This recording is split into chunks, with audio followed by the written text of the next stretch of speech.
Hello medicos, क्या हाल चाल। बढ़िया एकदम। सो आई होप तुम सब बढ़िया होगे, ठीक, और पढ़ाई तुम्हें बहुत अच्छे से चल रही होगी। सो आज का जो टॉपिक है वो है आपका विटामिन बी 3। विटामिन बी 3 को तुम क्या बोलते हो? नियासिन। और नियासिन का दूसरा नाम निकोटिनिक एसिड भी होता है, ठीक है। सो पहले तो तुम इसका ये समझो कि देखो, ये हम क्या करते हैं कि जो नियासिन होता है ना, उसकी जो फंक्शनल जो मतलब जो फंक्शनल एक्टिविटी होती है, ठीक है, वो आपकी एन ए डी पॉजिटिव और NADP पॉजिटिव की फॉर्म में प्रेजेंट होती है, जो कि ये दोनों आपकी क्या करती हैं, बायोकेमिकल रिएक्शन में टेक पार्ट करती हैं। तो बॉडी क्या करती है, इनको बनाती है, एन ए डी पॉजिटिव और NADP पॉजिटिव को, ठीक। अब वो कैसे बनाती है, देखो क्या किया, डाइट तुमने ली, ठीक है। डाइट लेने के बाद क्या हुआ, उस डाइट में मान लो ट्रिप्टोफैन था और नियासिन जो कि निकोटिनिक एसिड होता है या निकोटिनामाइड था, ठीक है। ये डाइट में तुम्हें तीनों चीज़ें मिली, ठीक। तो क्या हुआ कि तो हम इनको जो फंक्शनल क्या होंगे, जो फंक्शनल इसके जो कोएंजाइम होंगे, ठीक है, जो बायोकेमिकल रिएक्शन में टेक पार्ट करेंगे, तो वो कैसे बनाती है बॉडी, देखो। तो सबसे पहले ये तीन क्या, देखो ट्रिप्टोफैन लिया डाइट से। ट्रिप्टोफैन क्या होता है, ट्रिप्टोफैन बॉडी जो होती ट्रिप्टोफैन बॉडी का क्या करती है, क्यूनोलिनिक एसिड में कन्वर्ट करती है। ये क्यूनोलिनिक एसिड आपका किस में कन्वर्ट होता है, बीटा निकोटिनिक एसिड मोनोन्यूक्लियोटाइड, ठीक। एंजाइम लगता है यहाँ पे क्यूनोलिनेट फॉस्फोराइबोसिल ट्रांसफरेज, ठीक। फिर ये बीटा निकोटिनिक एसिड मोनोन्यूक्लियोटाइड, ठीक, आपका किस में कन्वर्ट होता है, beta nicotinic acid adenine dinucleotide. किस एंजाइम की वजह से, निकोटिनिक एसिड मोनोन्यूक्लियोटाइड एडेनाइलिन ट्रांसफरेज। फिर ये beta nicotinic acid adenine dinucleotide आपका कन्वर्ट होता है किसमें, बीटा निकोटिन एडेनिन डाइन्यूक्लियोटाइड। मतलब अब ये बन गया फंक्शनल कोएंजाइम, ठीक, जो कि बायोकेमिकल रिएक्शन में टेक पार्ट करेगा। Enzyme glutamate dependent NAD+ synthase, ठीक है। और निकोटिनिक की एसिड अगर डाइट में है तो क्या होगा उसका, वो ये प्रोसेस चलेगा फिर, ठीक। अब निकोटिनामाइड कैसे बनाएगा, NADP पॉजिटिव और NADP+ कैसे बनाएगा इसको, ये कन्वर्ट होगा किसमें, बीटा निकोटिनामाइड मोनोन्यूक्लियोटाइड। किस एंजाइम की वजह से, निकोटिनामाइड फॉस्फोराइबोसिल ट्रांसफरेज। फिर बीटा निकोटिनामाइड मोनोन्यूक्लियोटाइड आपका किस में कन्वर्ट होगा, NAD पॉजिटिव, और कौन सा एंजाइम, निकोटिनामाइड मोनोन्यूक्लियोटाइड एडेनाइलिन ट्रांसफरेज, ठीक। तो ये NAD पॉजिटिव बन गया, ठीक है। तो ठीक, अब क्या होता है, NAD पॉजिटिव जो होता है उस पर हम ATP का यूज़ करते हैं और एक फॉस्फेट ऐड करते हैं, तो NAD पॉजिटिव क्या बन जाता है, NADP पॉजिटिव, ठीक। तो NAD पॉजिटिव और NADP+ ये आपके दोनों फंक्शनल कोएंजाइम होते हैं, जो कि आपके किस में पार्ट करते हैं, बायोकेमिकल रिएक्शन में। देखो सुनो, ये रिएक्शन मैंने तुम्हें समझाने के लिए बताई है कि जो नियासिन होता है वो कैसे कन्वर्ट होता है NAD पॉजिटिव में और NADP+ में, ठीक है। इतना समझ आया। तो ये तुम देखो देखो अगर चाहे तो तुम इसे याद कर सकते हो।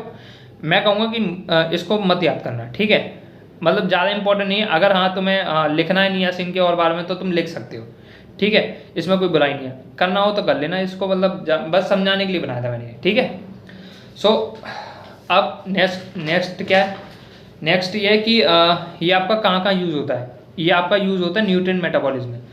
कौन से न्यूट्रिएंट मेटाबॉलिज्म में, प्रोटीन्स, फैट्स, कार्बोहाइड्रेट्स, है ना, और आपका कोलेस्ट्रॉल और फैटी एसिड सिंथेसिस में यूज़ होते हैं। मैंने पढ़ा रखा है कि NAD पॉजिटिव और NAD+ कहाँ यूज़ होते हैं, है ना, सारे मेटाबॉलिज्म में मैंने तुम्हें पूरा बता रखा है वो, ठीक है, ठीक।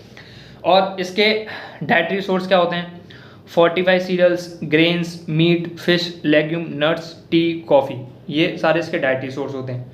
और रिकमेंडेड डाइटरी इनटेक मतलब पर डे कितना लेना चाहिए नियासिन, आपका 16 मिलीग्राम पर डे मेल्स में, 14 मिलीग्राम पर डे फीमेल्स में, और 18 मिलीग्राम पर डे प्रेगनेंसी में, ठीक।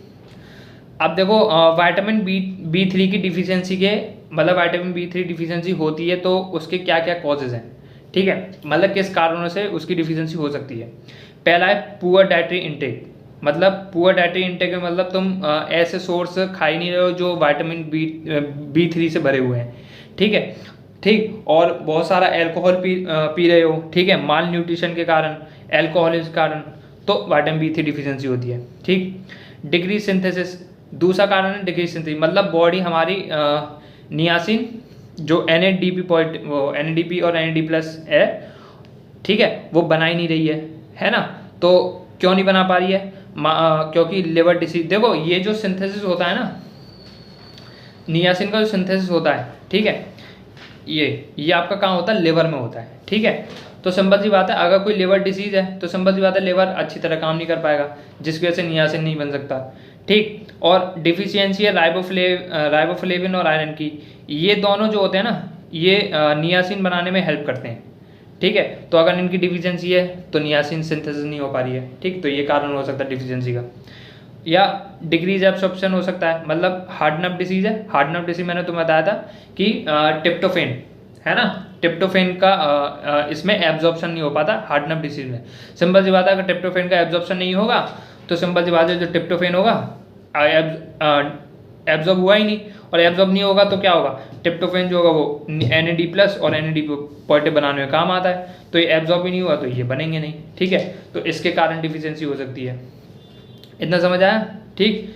दूसरा मेडिकेशन के कारण आइसोनियाजिड, एजाथायोप्राइन और फिनोल बारबिटल, ठीक है। तो इनके कारण भी क्या हो सकती है? विटामिन B3 डिफिशियंसी, ठीक। इसके सिम्टम क्या होते हैं? सिम्टम होते हैं आपके निमोनिक एसिड का 4D, ठीक है। 4D क्या है?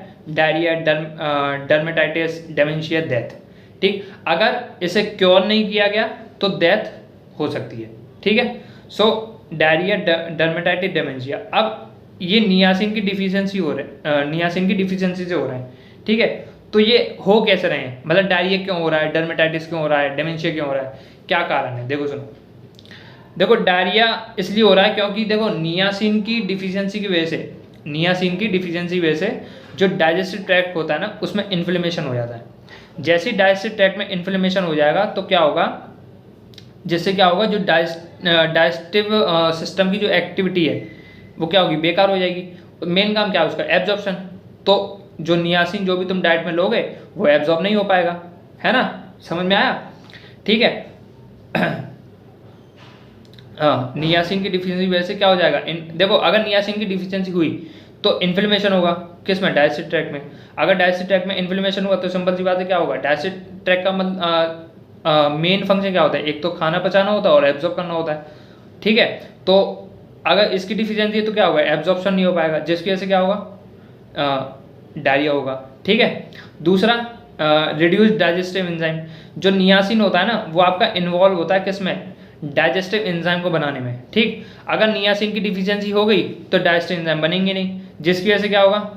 जिसकी वजह से जो फूड होगा वो अच्छी तरह पचेगा नहीं, ठीक है। तो क्या होगा?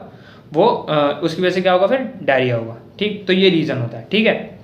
डेमेंशिया, डेमेंशिया कारण क्या है? Neurotransmitter production. मतलब जो नियासिन होता है वो आपका न्यूरोट्रांसमीटर बनाने में हेल्प करता है, ठीक है। अगर नियासिन की डिफिशियंसी हो गई तो न्यूरोट्रांसमीटर पाथवे आपके रुक जाएंगे, जिसकी वजह से क्या होगा? है ना। और न्यूरोट्रांसमीटर जैसे कौन से हो गए? सेरोटोनिन हो गया, ठीक है। तो ये पाथवे रुक जाएंगे, जिसकी वजह से क्या होगा? मूड डिस्टर्बेंसेज होंगे, ठीक है।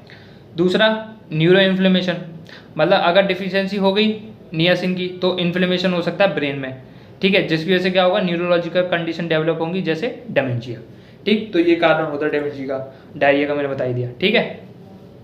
डर्मेटाइटिस का क्या कारण है? डर्मेटाइटिस का कारण है स्किन इन्फ्लेमेशन। मतलब जो नियासिन होती है, ठीक है, नियासिन डिफिशियंसी की वजह से आपका क्या होता है? स्किन का इन्फ्लेमेशन होता है। अगर स्किन का इन्फ्लेमेशन हो जाता है जिसकी वजह से स्किन जो होती है वो रेडनेस हो जाती है, इरिटेशन होने लगता है, रैशेज होने लगते हैं, ठीक है। और इसी को ही हम क्या बोलते हैं? पेलेग्रा डर्मेटाइटिस, ठीक है। इतना समझ आया? ध्यान रखना, नियासिन की डिफिशियंसी की वजह से इन्फ्लेमेशन हो जाता है स्किन का, जिसकी वजह से रेडनेस, इरिटेशन, रैश, और इसी को हम डर्मेटाइटिस बोलते हैं, ठीक। और क्यों हो रहा है डर्मेटाइटिस? आपका रिड्यूस कोलेजन सिंथेसिस। मतलब नियासिन जो होता है ना वो कोलेजन सिंथेसिस बनाता है, मतलब कोलेजन सिंथेसिस में हेल्प करता है, ठीक है। तो कोलेजन जो होती है ना वो आपके स्किन में क्या करती है? वो क्या करते हैं? उसे एक स्किन को है ना प्रोटेक्ट करके रखती है, ठीक है, ताकि उसे ज़्यादा डैमेज ना हो, और उसे जो भी फ्लेक्सिबिलिटी जो भी होती है, हार्ड जो भी है ना, वो प्रोवाइड करके रखती है कोलेजन। तो अगर नियासिन की डिफिशियंसी हो गई, ठीक, तो उससे क्या होगा? जो स्किन होगी वो वीक हो जाएगी, ठीक है। जिसकी वजह से क्या होगा? अगर स्किन वीक होने लग गई तो उसे ज़्यादा डैमेज पहुंचेगा, ठीक है। सो यही कारण होता है डर्मेटाइटिस का, और यही कारण डेमेंशिया के, और यही कारण है डायरिया के। ठीक, अब एक चीज़ तो समझो कि आपका जो नियासिन होता है ना, ठीक है, ये एक टाइप 2B हाइपर लाइपोप्रोटीनीमिया में इसमें ट्रीट किया जाता है। मतलब नियासिन जो होता है, जो टाइप 2B हाइपर लाइपोप्रोटीनीमिया होता है ना, नियासिन इस यूज़ करते हैं इस कंडीशन में। ठीक है, तो हाइपर लाइपोप्रोटीनीमिया का मतलब क्या है, हाई लेवल्स होता है कोलेस्ट्रॉल का और ट्राइएसाइग्लिसरॉल ब्लड में, मतलब ब्लड में कोलेस्ट्रॉल ट्राइएसाइग्लिसरॉल का लेवल ज़्यादा होता है। ठीक है, तो इसी को हाइपर लाइपोप्रोटीनीमिया बोलते हैं। और मैंने तुम्हें लाइपोप्रोटीन मेटाबॉलिज्म पढ़ा रखा है। ठीक है, उस लाइपोप्रोटीन मेटाबॉलिज्म को पढ़ना पूरा, फिर इसको देखना कि कैसे काम करता है। तो नियासिन टाइप 2B हाइपर लाइपोप्रोटीनीमिया को कैसे, मतलब इसको ठीक करता है। वो क्या करता है, नियासिन लोअरिंग LDL कोलेस्ट्रॉल। जो LDL कोलेस्ट्रॉल होता है वो क्या होता है, बैड कोलेस्ट्रॉल होता है ना। तो नियासिन इसको कम कर देता है। कैसे करता है, जो नियासिन होता है वो कम करता है किसको, LDL कोलेस्ट्रॉल को। ये क्या करता है नियासिन, ये इनहिबिट कर देता है किसको, LDL कोलेस्ट्रॉल के प्रोडक्शन को, किसमें, लिवर में। अगर ये LDL कोलेस्ट्रॉल कम बनेगा तो सिंपल सी बात है, ठीक है, तो क्या होगा, जो ट्राइएसाइग्लिसरॉल कोलेस्ट्रॉल का लेवल होगा वो ब्लड में वो कम होगा। ठीक है, तो ये ऐसे काम करता है नियासिन। और दूसरा काम क्या है, रेजिंग HDL कोलेस्ट्रॉल।